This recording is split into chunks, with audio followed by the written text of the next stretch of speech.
বাগমারায় দেয়ালে লেখার কারণে আওয়ামী লীগের ৯ নেতা কর্মীকে আটক।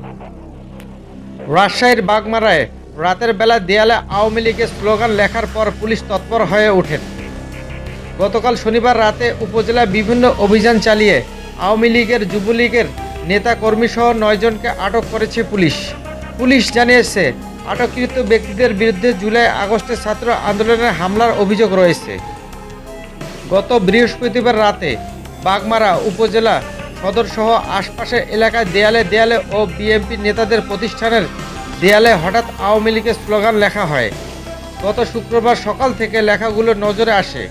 এরপর বিএনপি ও যুবদল এই ঘটনায় জড়িত আওয়ামী লীগের নেতা কর্মীদের গ্রেফতারের দাবিতে গত 2 দিন মিছিল সমাবেশ করেছেন। গতকাল রাতে পুলিশের একটি দল উপজেলার ঝিকরা ইউনিয়নের মদাখালী বাজারে অভিযান চালায়। সেখান থেকে চায়ের দোকানি মোকসেদ আলী, আবু বক্কর ও আওয়ামী লীগের কর্মী জাহাঙ্গীর আলমকে আটক করে পুলিশ। এছাড়া রাতভর উপজেলার বিভিন্ন স্থানে অভিযান চালিয়ে পুলিশ আরও 6 জনকে আটক করে।